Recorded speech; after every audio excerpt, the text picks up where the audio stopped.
As a bank that focuses on business, we work with business leaders all day, every day. We have a front row seat to what's working and what has potential. The First Business Bank podcast is dedicated to sharing insights to help you work better, smarter, and faster to achieve your goals. Let's get into the show. Hello, I'm Mark Malloy, CEO of First Business Bank. Welcome to the First Business Bank podcast. Today we're talking about 401ks and helping employees maximize their 401k benefit. Employers are in an intense battle for talent, and benefits can be a key driver in a prospective employee's decision as to where they go to work. Today, we're going to talk with a couple of experts from our First Business Bank team who will offer their thoughtful advice to business owners and HR leaders about how to leverage one of the most important long-term benefits an employer can provide their employees. My guests today will each introduce themselves before we get our conversation started. Jim, we'll start with you. Hi, my name is Jim Myers, and I am the Senior Participant Service Director at First Business, and my primary role is to work individual with each participant in 401k plans. Thanks. Brendan? Hi, I'm Brendan Freeman, and I lead the private wealth team at First Business Bank. Great. Brendan, I'm going to start with you. What are some of the benefits to companies when workers save enough for retirement? Or maybe ask it a different way, why is it in a company's best interest to encourage its employees to save for retirement? Sure, Mark. Retirement can be a big worry. It's a big stress. And so employers can really make their employees feel more comfortable if they feel like they're on track, if they're saving, and if when they envision the future, that future looks stable, consistent, and maybe even that future looks really bright as far as new opportunities and that kind of thing.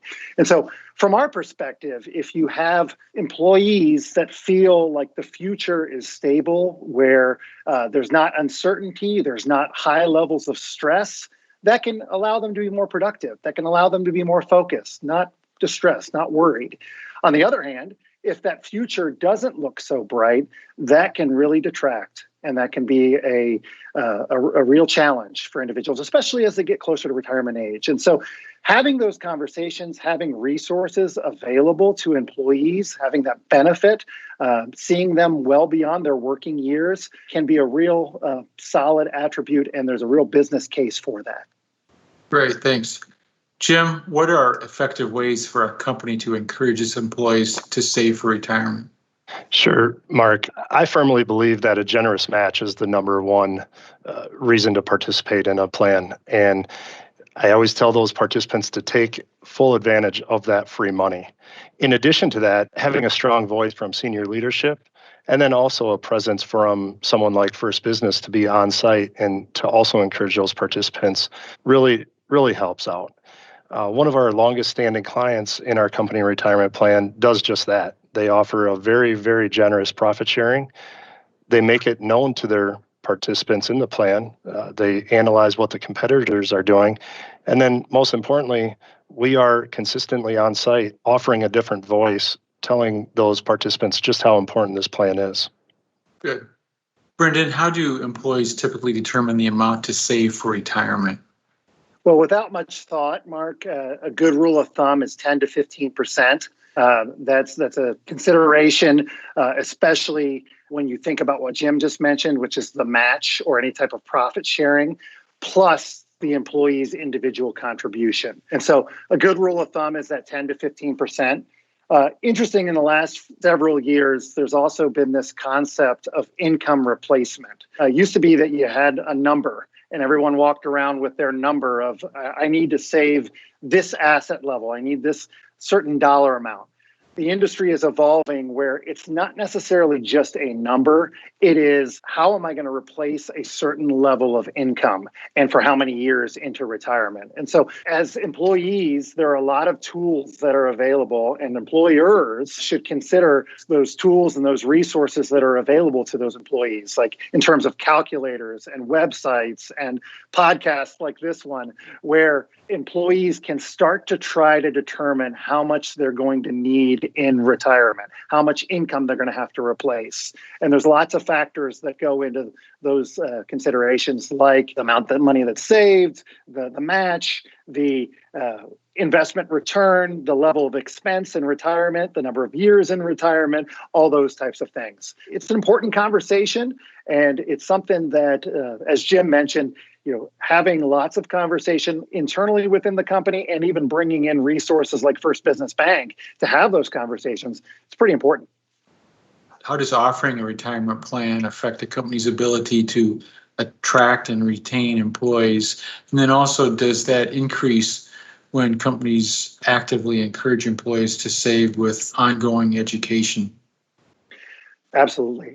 From a perspective of retaining and attracting great employees, we're all in a war for talent right now. That's a big challenge across many, many industries.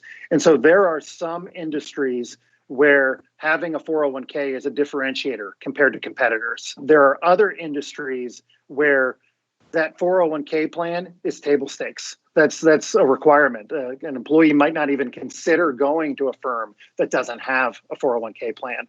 And so you have to make sure that you have an attractive offering there if you're trying to retain and keep great employees, and also if you're trying to attract employees.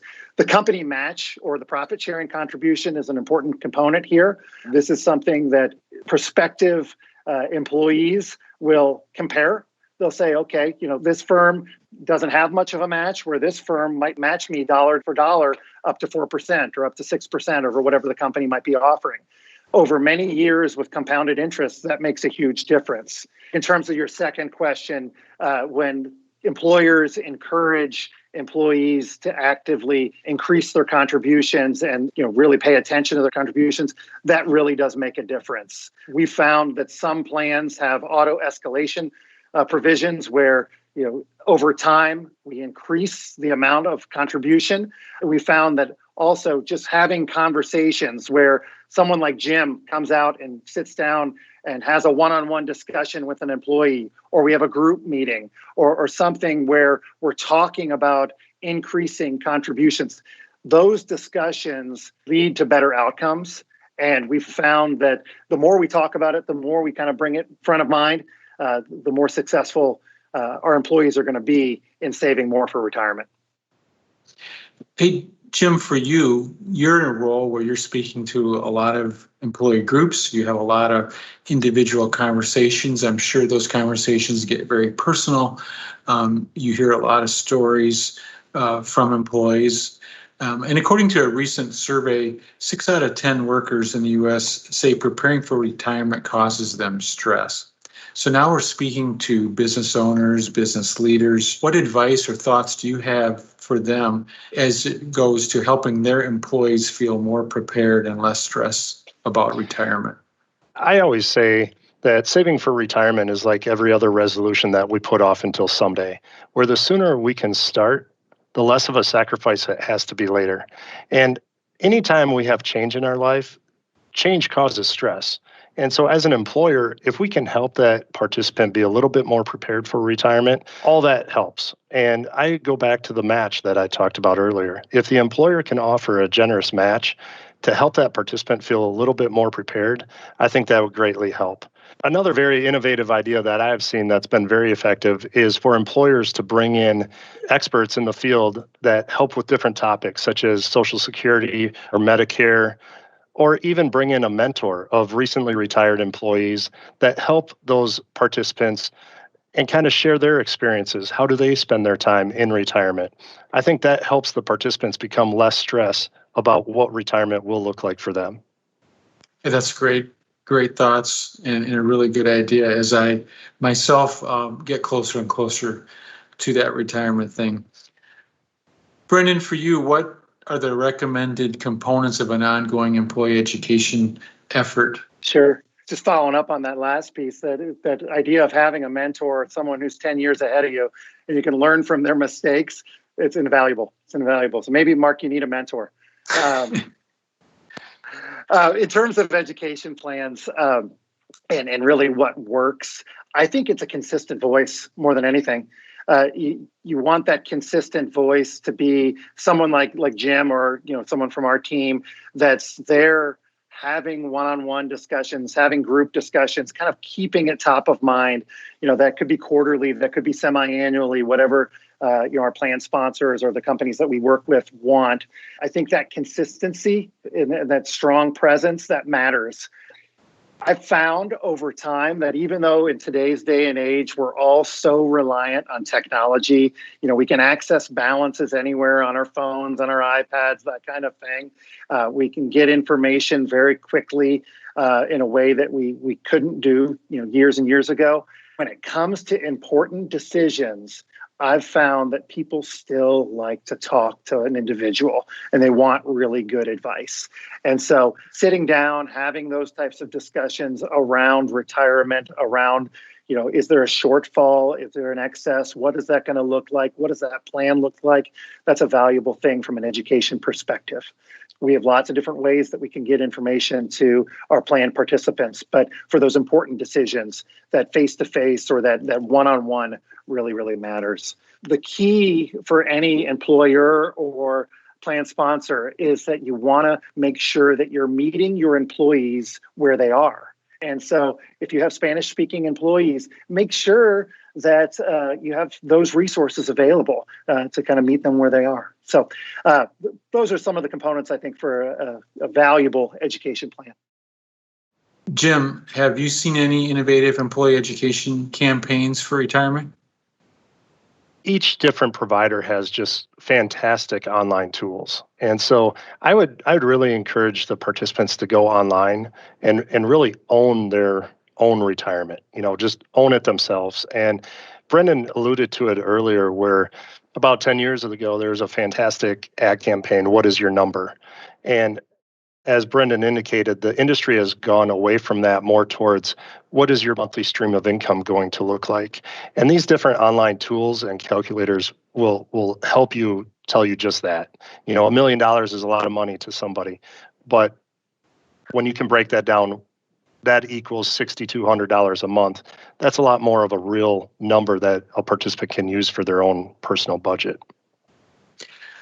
Brendan, an important step in saving for retirement is figuring out how much you'll need. Yet only about half of all workers report that they tried to calculate that number. Another 8 in 10 say it would be helpful if their employer helped them determine how much they need to retire. How do you suggest employers go about that? Well, as Jim just was talking about, it is that income stream, and the calculations are really what matter. And so if you're an employer, what are you making available to your employees in terms of calculators, in terms of the sites that are available through the provider you work with, or in terms of other outside resources that will help in those calculations? One of the litmus tests that we often talk about is, could you live on a set amount? And, maybe if you're 5-10 years before retirement and you're bringing home a certain dollar amount, say you're bringing home $5,000 a month after taxes, could your investments at 3.5% annual return that you're pulling out, which is kind of that number 3.5% is often used from a withdrawal perspective. At 3.5%, is that going to generate after tax that $5,000 that you need to live on a monthly basis? Or do you need to save more? A lot of these 401k plans and a lot of individuals that are getting closer to retirement start to accelerate how much they're putting into their plan. Do you need to do that to be able to meet that amount of money required in retirement? And so doing those calculations, kind of doing that litmus test of, based on what I have, would it work? And if not, what do I need to do to get on track? That's what employers should be talking about. That's the type of thing that we talk about all the time, Mark. Hey, Jim, in a recent Glassdoor survey, respondents ages 18 to 44 said they prefer benefits more than pay raises, and 31% specifically cited retirement plans or pensions. Do you think the younger generations are more motivated to save for retirement than were their prior generations? I really do, Mark. I think that the younger generation is more educated on this topic at an earlier age, although they may be misled regarding some perceptions of Social Security and whether that will be there or not for them. But I believe that the younger generation is really taking a stance that no one is going to look out for themselves except them. And in the last 50 years, there's been a big cultural shift from a defined benefits package, which would include a pension, to more of a defined contribution benefit, which would include your 401k. So some of these younger participants don't even know what a pension is, and they don't think that Social Security will be there for them. So they're really investing a lot into their own future and their own 401k. Thanks, Jim. Okay, Brendan, let's talk about ourselves a little bit here. Talk about how First Business Bank's retirement plan team differentiates itself from other providers. Absolutely. Thank you, Mark. I love talking about this team because I know the quality of the work that we do. As we talked about throughout this podcast, a big component is education and really having that consistent voice, being there to work directly with 401k participants and challenge them, educate them, challenge them, and encourage them to do more for their retirement. They'll be happier down the road, and that makes a huge difference. Part of that is having a presence. Sometimes that might be a face-to-face presence in an individual one-on-one meeting. It might be in a group meeting. It might be a video chat where we're talking directly with participants or we're talking with groups of participants. I think that presence matters. Plan design is another element where sometimes the plan might be geared really for the benefit of the owners, and that's okay. So other situations, it really reflects the need to retain and attract great talent. And so it's meant to be very competitive compared to others in the industry, that kind of thing. We want to work directly with our companies, our plan sponsors, to make sure we're getting it right in terms of what the plan needs to accomplish for how they're growing, how they're changing, how things are evolving. And then the last thing, and I think this is consistent throughout First Business Bank, and I think it's really important, and it's really one of the key differentiators, is we want to get it right. We absolutely want to make an impact on our clients that matters to us, that matters to our clients. And so I think that idea of getting it right, making an impact in this situation, making a huge impact on the employees, their families, their livelihoods, their hopes, their dreams into retirement. That's what gets us out of bed every day. And that's what gets us excited. And so I think that's what makes us different. I think that's why we're a great partner oftentimes. And if you're not utilizing our services today, we'd love to have a conversation with you about it. Yeah, I know you guys are a team of really strong professionals. You guys do a great job. I've seen it time after time after time. I get nothing but great comments from our business leader clients, from employee groups in general. It's something that I am really, really proud of and love to talk about. Brendan and Jim, thanks so much for taking time to share your thoughts and experiences with our audience today. And to our audience, thanks for listening to the conversation. We hope you found this topic helpful and you can leverage the advantages of your company's 401k plan, attracting and retaining the best employees. Thanks, and we'll see you again on the First Business Bank podcast. If you want more content like what you just heard delivered straight to your inbox, go to firstbusinessbankpodcast.com. And if you haven't already, make sure to subscribe to the First Business Bank podcast wherever you listen to podcasts. If you're listening on Apple Podcasts, please leave a quick rating of the show. Thanks so much for listening. First Business Bank, member FDIC.